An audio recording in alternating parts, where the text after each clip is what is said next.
world with no memory, I'm busting hell wide open. I'm gonna do everything and anything that I want to do because I ain't worried about a thing, a person, or a place. You hear me? I'm busting hell wide open. Child, the reason why I am who I am today is because of my memory and what I know and who I know and whose I am. That's why I don't do the things that I don't do.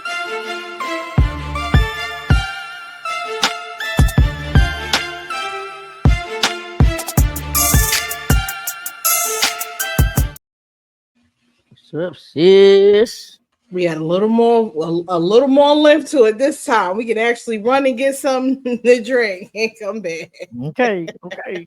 I had to do a little something. Ooh, that jump was like 10 seconds. He was like, "Oh, wait a minute, hold on." God, I ain't even put my glasses on right. I gotta adjust this light in here because this is too bright for TT. Okay, there we go. Lord help us. That's when you know you're getting over. We talking about the lights. Child, it's bright, shining in my eyes. Jesus, you know I just started wearing my glasses on screen, so you gotta adjust. Look, you at least you ain't got the bifocals. So shoot, they got a real glare. Oh yeah, no, you can have that. Don't do that. At least what's been happening, sis? Just here, big, trying to breathe. Growing, not glowing, but I'm growing. I'm like, dang, where's the glow? I'm supposed to have a glow. Like they supposed to. I mean, I know the first time I had one, the second time I definitely had one. This time, it's just like, this is it. You said so. Ain't no need to give you no glow. Shit. Might as well just. Yo, you almost there. She just told me. Girl, 7 months. Here we go. What she just told me. And my body don't feel like I just told you. I mean, to the outside world, yeah, it's moving pretty fast. But to me, it's like, the labbing is over with, right? It's fun in the beginning, right? Oh yeah, the making process is absolutely fun. Yeah, that's the best part. And then you got the struggle, the 9-month struggle. If you're lucky, it's 9. The 9-month struggle, and then after the fact, that's when the hell really began. Because that's when the money start. Okay. Oh no, I'm getting some sleep. Let me. Okay. Everybody else say done, but I'll bust in that. Give me the drugs. You know they're gonna give you the good stuff. When no, I'm talking about after he get here. You know, more 7, 8 o'clock going to sleep. Listen. Oh, okay. That is no longer your bedtime when he gets here. Well, I won't be working, so I won't have that problem because I'll sleep when he sleep. You know, I learned that the hard way. And you're a hard-headed one. It's hard raising you. I tried to tell you. And I just learned to go my butt to sleep. I'm trying to tell you. Oh, that'd be the best sleep.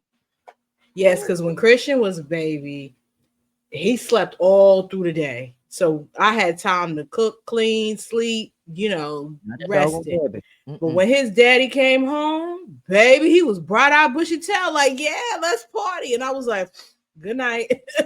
I went to sleep because his father didn't like to go to bed. He was a night owl. So he would stay up and do the night shift.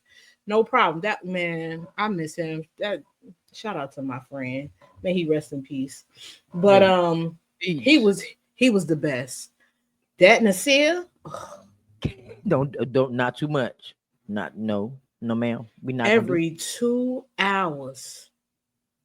Don't do every 2. And then I had the nerve one day. I didn't feel like getting up because I'm recovering from a C-section. I didn't feel like getting up to keep getting up. So I had laid him next to me.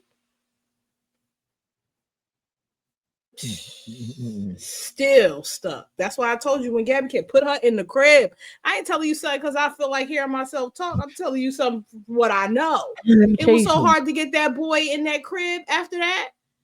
Let me tell you something. Remember I told you that we had her in the crib. Girl, why is she back in the bed? See what we doing? And now she getting bigger, so she moving around and she be on my back. She be on my back. Oh my God. And then the crazy part about when I do finally go to bed, she'll wake up and she'll crawl over to me and jump in my arm. What we doing? Mm-hmm. Y'all pray for me out here, Lord Jesus. It's rough. It's rough out here Whew. with kids. Okay. And I'm doing trying to Me raise one. too. Child, you like the 39 old is folks, old. like the old folks say, you still got the similar around your lip. 39 is old. I've So been what a that, mom since I was 23. what Child, I'm that mean? tired. I'm tired. What that mean? You still got similar around TT driving around is your lip? tired. I'm tired, bro. Get somebody else to do it. When do you get to 40? Ugh. I feel like I'm there now. You, Like oh Lord. that's why I thought I was going. I thought I was going through the change. I thought I was going through menopause. I said, yes. I'm about to go through the change. You Oh, don't you want, for change, all right. you Yeah. don't want that change. That's one change you do not want, honey. Hot and cold. Girl, like I had a fan on and the heat at the same That's time. how Be I feeling good. am. That's Who I how be I feeling am. good? I'm trying to tell you. Look, we off track as usual.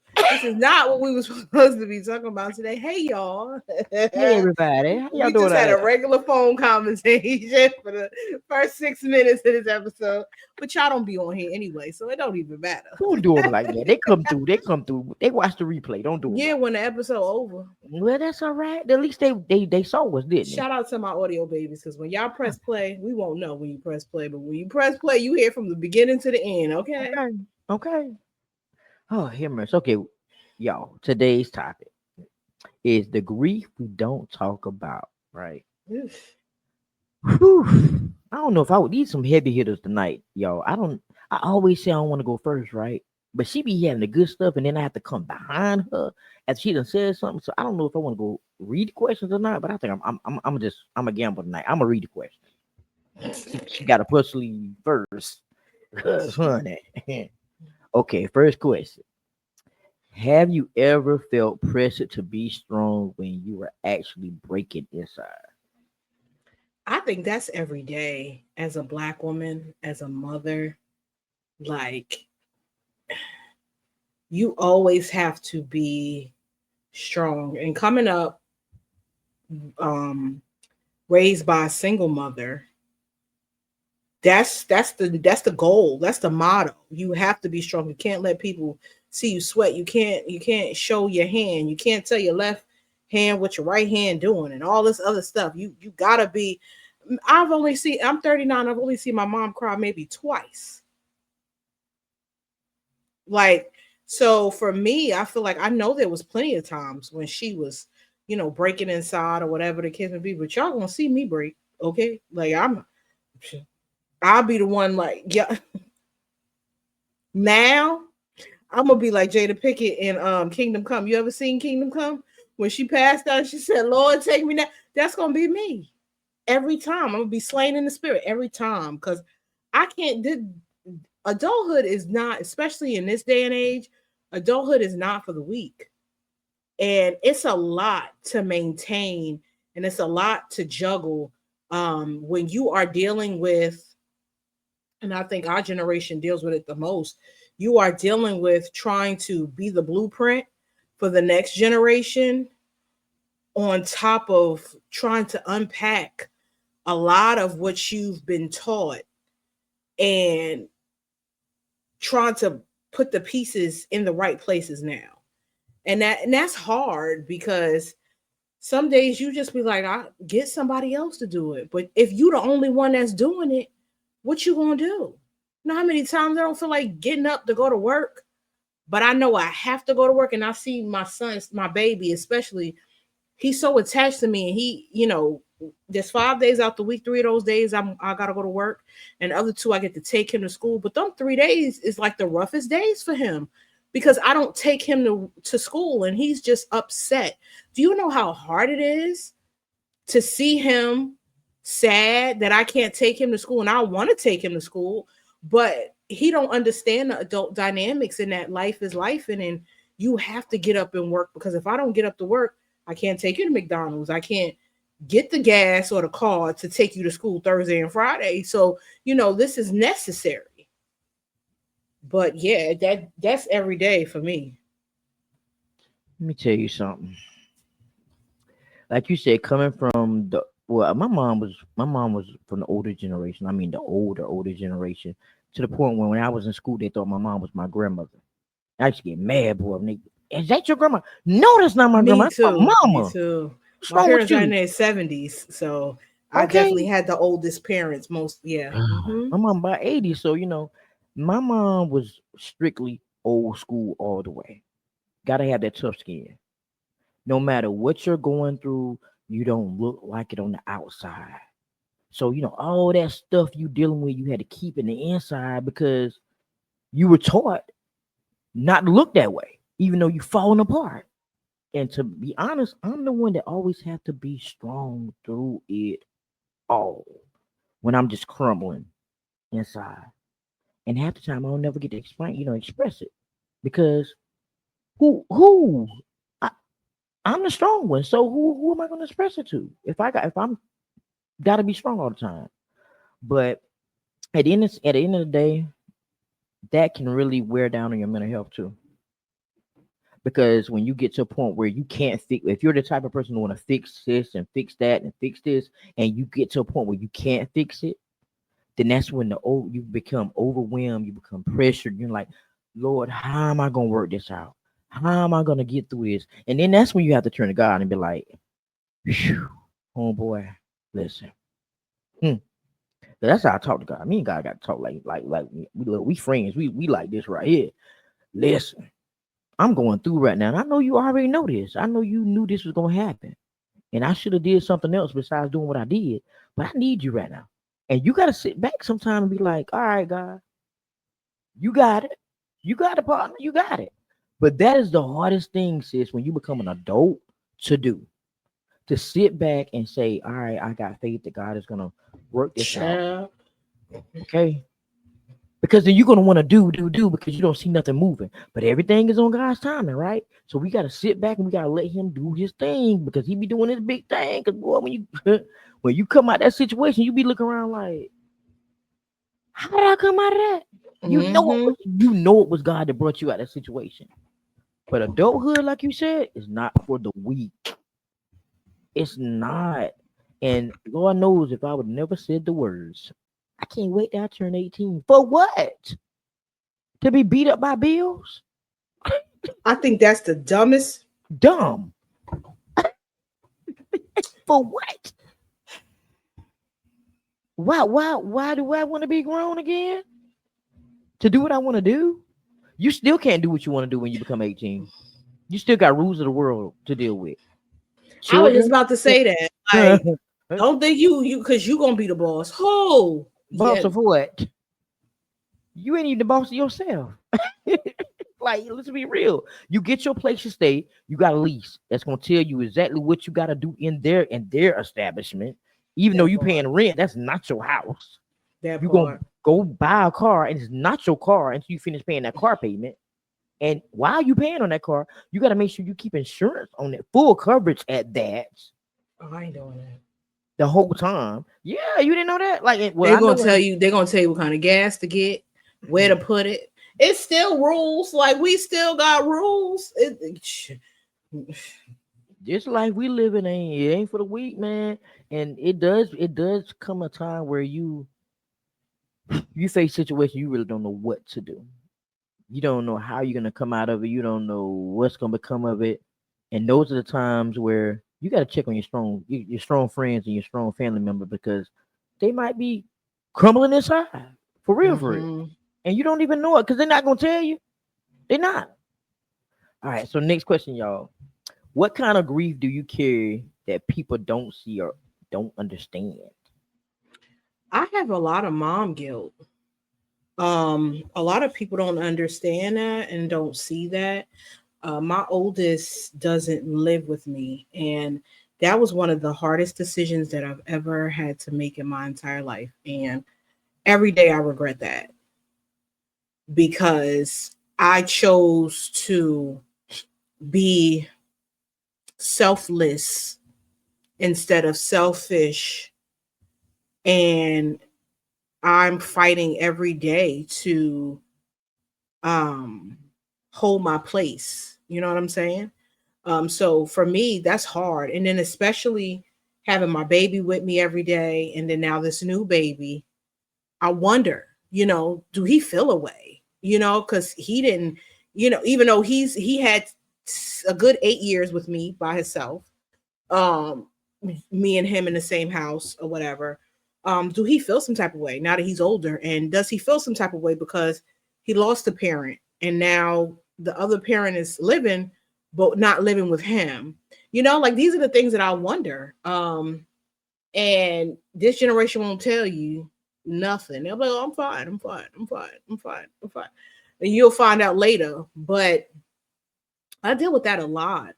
That weighs on me. So that's why I'm very big on intentional living, because we only get one life, and we don't know, especially with so many people passing away. 2025 has just been a doozy with so many people passing away. We have to really, really appreciate the times that we have with people. We don't know everybody's story. Everybody has a story, and we have to give people grace and show them compassion, because we don't know what they struggle with. A lot of people will struggle with so much up here, and then they say I'm fine with their mouth, and you will never know. And you could be the catalyst to someone's breakthrough or breakdown. So you got to be real, real gentle. But that mom guilt is definitely grief that I carry. Of course, um, my miscarriage, losing my daughter, I still struggle with that. Like, um, especially finding out that I was pregnant. I'm like, okay, this may be my redemption. This may be my girl. Like, and then to find out it was a boy. Not saying I won't love my son, but I deal with that too, because it's like, yo, my daughter would have been a certain age, or if I see, mothers and daughter things, sometimes it's hard to watch, or especially if I'm watching TV and someone deals with a miscarriage or a stillbirth, that definitely affects me. So it's not something that I'll get over. It gets easier to manage, but you never get over that. The whole mother son dynamic, if you see on TV, like the mother and son, and he's getting older, and then they have those like sentimental moments, that affects me because I think about my oldest. So I deal with a lot of like mom based guilt and grief. I can definitely relate to that, but before I touch on that, I carry a lot of grief dealing with people that I've lost. I used to say all the time, I say, you know what? Everybody that love me is already gone. But my father not being around, him passing away at me being 15 years old, that has That's really young. Yeah. affected me, being the fact he was around my whole life. Yeah. But you can have a person around you the whole life, taking care of you, providing for you. My dad would come see me and he would sit in silence and we would watch TV. We would just sit there and we understood the assignment. We sit there and watch TV and I say one word. So I feel like, there were times that I wasted, that I should Not have been saying asking my nothing. father Yeah. Hmm. something about him. Hmm. And now he didn't get to see me graduate from high school. He didn't get to see me graduate from college. He didn't get to see me getting married. I don't even know how he feel about me being gay. Hmm. So it's a lot of things I deal with that. And I'm like, would I have been different if he was here? Would my life would have been, took a different route if he was here? Then I got my Aunt Weeze. God knows I love that woman. And she was like the only one that knew without a shadow of a doubt I was gay and didn't have a problem. Loved Hmm. me anyway. She was real. She told me how it was. Like when I told her about it, she was like, she cursed me out pretty much. Like, girl, please. Like, I knew that. Who didn't know that? And change the subject on me. So I really miss her because I struggled with that because the day that she got sick, my mom said, you need to get home. I was at work. And I said, I'll be home tomorrow. Tomorrow came, my Aunt Weeks was gone. Hmm. I never got to say goodbye. I never got to love on her before she left here. And I struggle with that a lot because her birthday is also in February too. And Hmm. when her birthday comes around, I get real sad. When the holidays come around, I get sad because, like I said, I used to spend Christmas and Thanksgiving, we would go to my Aunt Wee's house to cook dinner, a whole spread every holiday. And when I needed somewhere to go, if my mom said you got to be in this house by 12 o'clock, and I knew I was gonna be late, I can go to my Aunt Wee's house. I know I can go down there and stay at my Aunt Wee's house. She was Mm-hmm. always my safe place to talk, even though she talked junk. I liked it because she kept it real with me. Then I got the grief of dealing with my grandparents. I didn't meet my grandparents until I was a teenager because my mom was raised by her parents. So everybody has this, vision of having grandparents, growing up with their grandparents and being around their grandparents. And I missed that. I didn't even get that window because I didn't know them. So, and then when I finally got to know them, they were gone. So, we created some memories, but just like that, we're gone. So that's why I really take pride in when it comes down to being a grandmother, when it comes down to being a grandmother to my year, I try my best to show up because I didn't have that, when I was coming up. So it's really Right. important for me to be the best grandmother that I can be. But not only that, the mom guilt, yes, I got that too. Because I got Nicholas. I had Nicholas when I was very young. I was 16 years old and ain't had a clue about having a child. Didn't know nothing. Had to take classes to learn how to feed them and change them and all this good stuff while going to high school at the same time. So I didn't know nothing. I had to work too. I was working from 14 pretty much all my life. So I worked a lot when it came down to Nicholas and Monty, but I still went to their events and everything too. Now Gabby, she gets all of me. Like I'm home. She get too much. So it's like, dang, I hope that it doesn't seem like I'm giving her a little bit of favoritism Right. because she's getting more of my attention and she's probably getting more moments. But the times are different too. Yeah. Now you can take pictures on your phone, you can do videos on your phone, and so many things change. Back then you had to get a disposable camera and take it to your local CVS or your Wait Walgreens, 7 days. So, it's different now. I mean, things were different. I was taking pictures of Nicholas. Nicholas won a baby contest for the cutest baby when he was like Oh. 1 or 2 years old. So I took a picture of him, entered it into Walmart, and he won. So I was doing stuff like that. But now it's just a whole different age and I can capture things quick now. So yeah, I deal with that. And it's hard, especially when you got two adult children now, boom, baby. And they looking at her like, okay, so you getting everything that I probably wanted. You know, Right. I get it. I get it. All right, y'all. So next question. Why do you think we stay silent about certain types of loss, like broken dreams, friendships, or identity? I think we stay silent because of the stipulations that's put on us, especially again being black, being a black woman. Certain things you can't really talk about. You gotta be strong. You gotta be um basically suck it up and deal with it. Keep it moving because life keeps going. You know what I mean? And I think this generation, my generation, the millennials, we are doing a better job at uh, voicing how we're feeling, voicing our concerns, and this is bothering me, and going to therapy and kind of breaking that cycle, and being honest that I'm not happy about where this is going. My life is, I feel like this, or I feel like that, or taking the brakes off. Like the generation behind me, now they're doing stuff where, like which like we talked about this before in regards to like jobs. Then the generation after me, they're quick to quit a job, or not even go to work and just be like, I'm a content creator. And that's it. They're going after their dreams. You know what I'm saying? We, on the other hand, a lot of us have died with those dreams still in us because we had to work, we had to provide, and sometimes your dream and your the thing that's helping you provide is not the same thing. So you have to focus on that because that's paying the bills.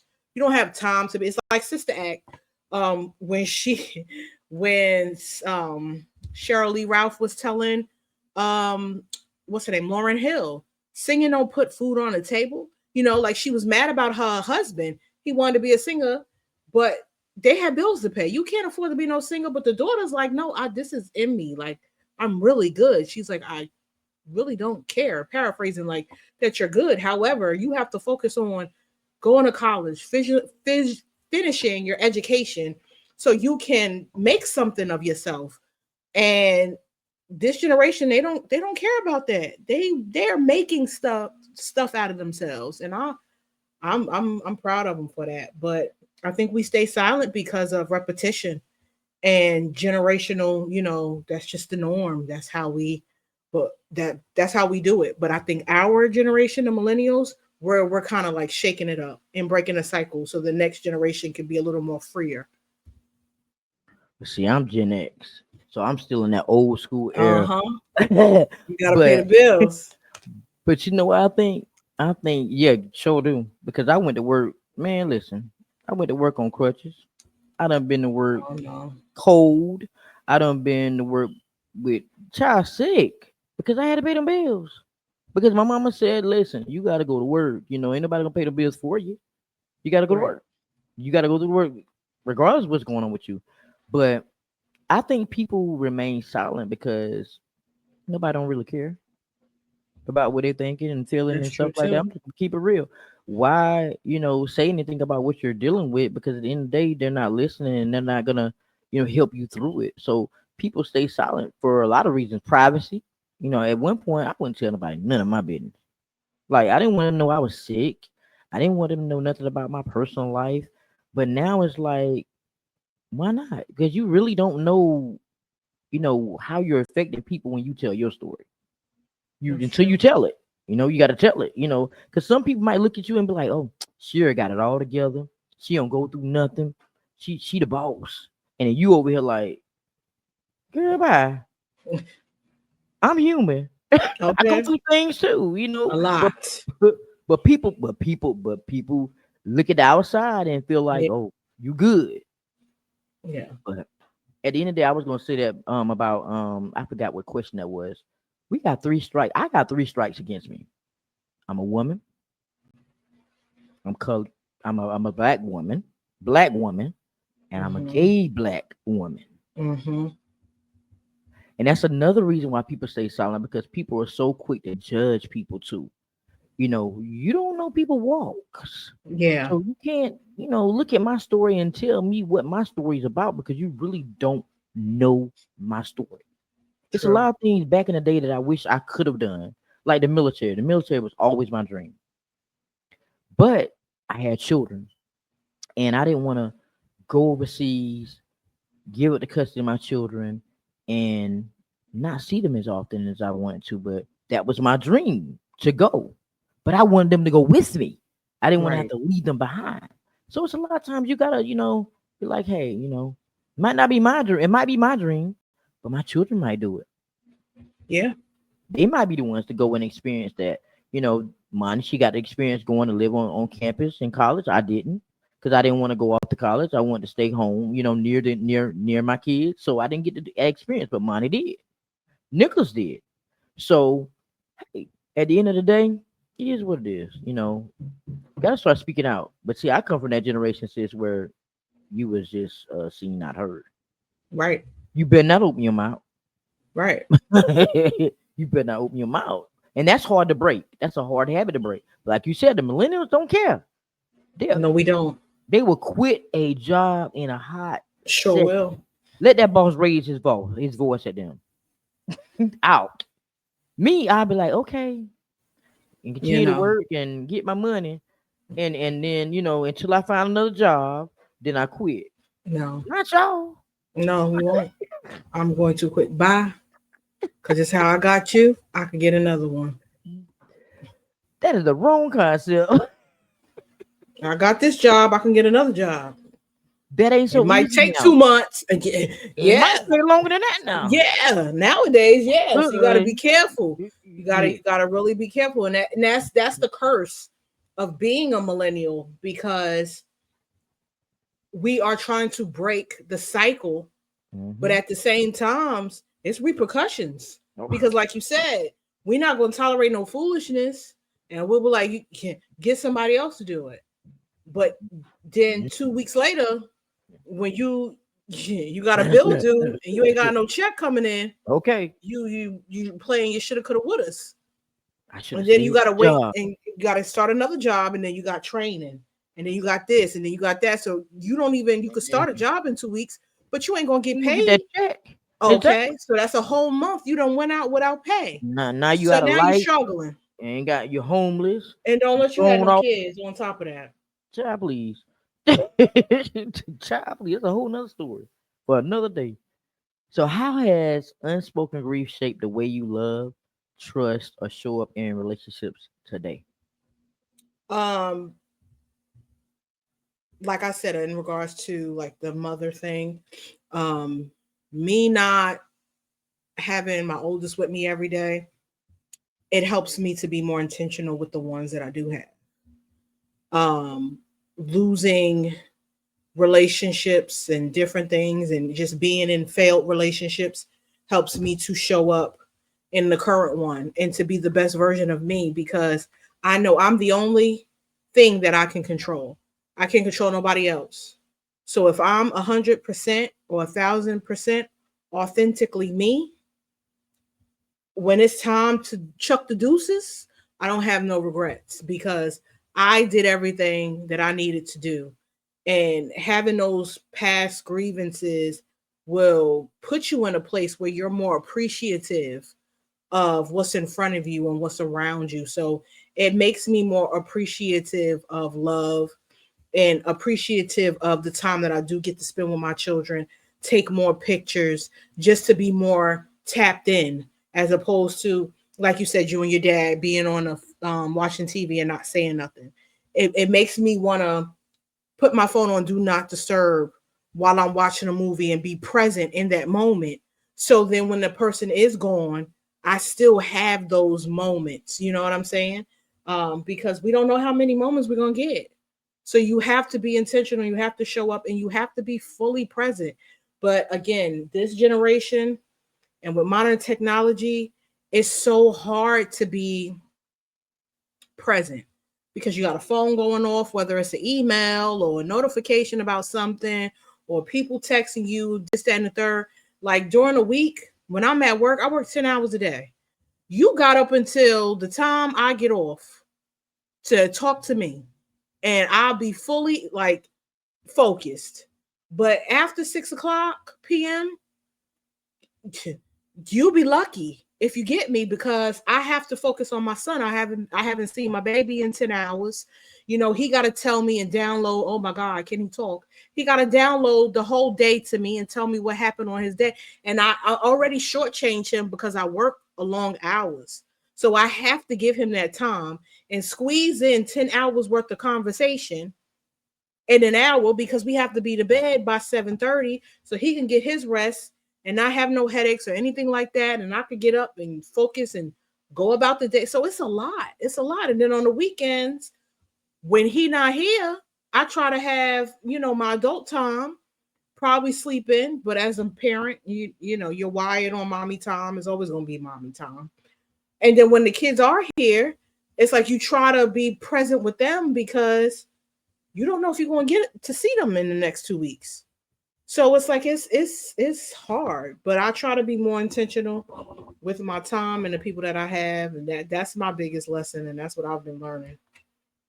Well, I haven't always been big like I am. I'm real big on the 24.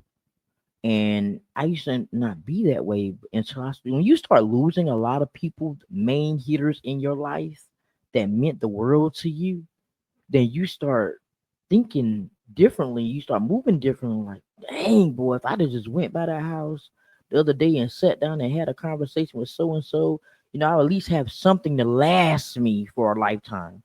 And you will start thinking about your time like, what am I doing? And Yeah. for somebody to come to me one time and make it seem like it was a bad thing for me to want to touch bases every day with people that I love, I was blown by that. Like, what's wrong with that?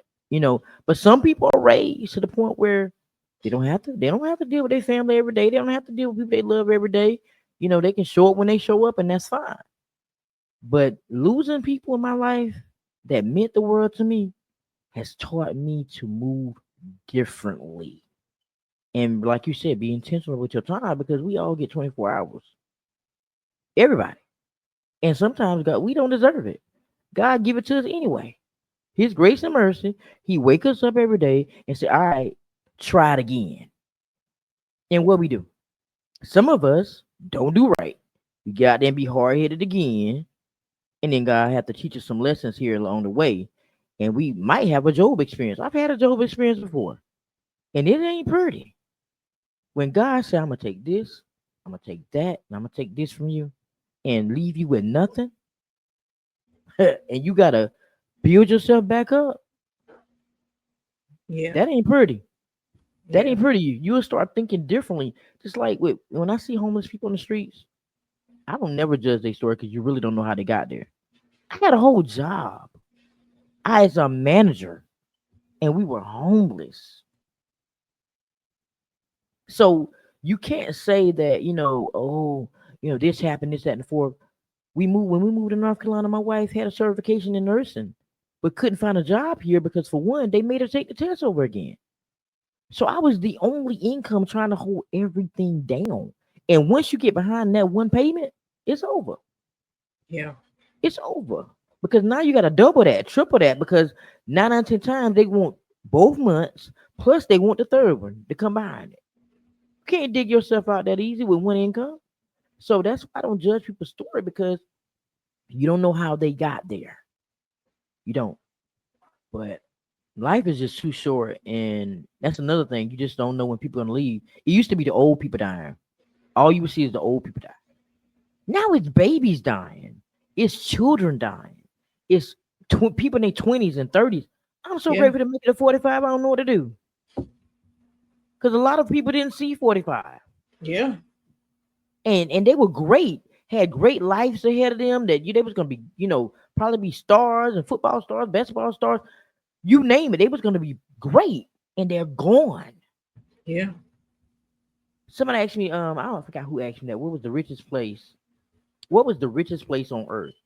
And I was like, mhm, The grave. the graveyard. Yeah. So you got it. So Yep. it's just like you gotta stop. You gotta stop wasting your life, man. You gotta start doing something with your life because there's no guarantee we gonna tomorrow gonna come. We're gonna be here. No guarantee. Period. So, all right, y'all. We down to my least favorite part of the show. The last question. If your grief could speak, what truth would it finally scream? That it's okay to not be okay. And that it will not be a short process. Because a lot of the times I just believe people feel like, or they assume, um, whatever the grief is, because it doesn't always have to be somebody passes away. You could grieve the life that you planned for yourself. And now that you're a certain age, you're totally nowhere near that. Like I had a conversation with my boyfriend last weekend, I think, and I said, where did you want to be at this ripe age that you are now? How did you pan out your life? And I had a conversation with my cousin, and I said the same thing. I said, I planned by the time I was 39 to be a college graduate. I would have been in a sorority, married somebody that was in a fraternity, been married, working on my 3 kids, had some travel in me, and just able to go in the store and not look at a price tag and not worry about it at 39. If you would have told me you would have been 2 marriages in, 3 babies, um, living paycheck to paycheck in a hood apartment in Newark, I would look at you like, yeah, not me, because I'm Whitley Gilbert part two, like not me, because my role models growing up was Claire Huxtable, okay, um, Regine Hunter, um, Tony Childs, Whitley Gilbert, like the bougie ones. That was me. Like I wanted to be the rich auntie until I was somebody's wife, and then I became somebody's mama, and we were good. We lived a good life, baby. But I grieve that because it's like you've prepped your whole life trying to be this way, and then life starts life, and then you just spiral. One bad decision causes you to spiral. Me leaving college caused me to spiral, and now I'm working this job to the next job to the next job to the next job. Now you don't have a degree, so you got to work minimum wage. You got to work this. You got to. Now it becomes I'm working now because I have to, not because I want to. I can't call out because if I miss this day, that matters on my check. Mm-hmm. And that's because of a poor choice of leaving school. You know what I'm saying? So it's like I grieve that life because it's life truly be life. So I would tell people that grief is not something that you just press a button and you could stop at any time. It comes in waves and it's so um sporadic, and you can't plan it. You could be laughing one minute and you see something on TV or hear something on the radio and automatically just start crying. People look at you like, what the hell is wrong with you? You good? And you just think about, something or someone, right? Like I can't hear Better Days by Leandria Johnson because I'll think about my daughter, losing my daughter. I can't think about or listen to what's that song? Open My Heart by Yolanda Adams because I'll think about my grandmother when she passed. So it's like things will cause you to pull back into that space, but you have to learn how to navigate. As time goes on, you learn how to navigate it a little better. And you get to say, okay, this is just a moment. This ain't my life. I'm not going to tap into depression and let it hold me. I'll live in it for a minute, pay my respects to what's going on, but I got to keep moving. You know what I'm saying? So just know that it's okay to not be okay. Every day is not going to be perfect, and it's not going to stop when you want it to stop. It stops when it's supposed to. You know what I hate the saying, time heals all wounds? No, I don't. Because I don't believe in it. I don't care how much time passes by. Do you know how long it's been since my father passed away? And I'm still over here Yeah. like birthday, Father's Day, like, oh, this is the worst day of my life. So I don't really believe that. I don't believe time is gonna heal your wounds because you're gonna always, like you say, you get triggered. You hear a song and you're like, you ever sat around one day and just listen to gospel songs, and me listening to gospel songs now hits different from when I listen to gospel songs in my 20s and in my 30s. Now when I sit and listen, now in my 20s and 30s, I was cleaning the R&B and stuff like that, my favorite era, 90s. But now I can listen to gospel and clean. And the time I'm cleaning up and I'm listening to this gospel, I'm crying. I'm crying because I'm thinking about something in my life that affected me. But what I think will finally stream from me, it's okay to cry. Mm-hmm. It's okay to let it out. It's okay to have that moment because you might just feel better after that. Yeah. Now you're not gonna get over it, but you gotta let it out in that moment. It's okay to just be weak for that moment. But I try to put on his face. And my mom used to tell me all the time, Nikki, when I leave here, I want you to be strong. Now I want you to keep a level head, and I'm gonna lose my mind, honey. You. Yeah, I tell her, okay, mama, I be like, okay, I'm I gonna don't do even it, say that. and I'm Mm-mm. like, I'm gonna do it, mama. I'm gonna try my best. I'm going to the first 24 the 48 hours, no conversation. I don't want to be around too many people that don't love me. Like when I say immediates, you better get down here fast in a hurry, and my children, my wife, Miss Pat,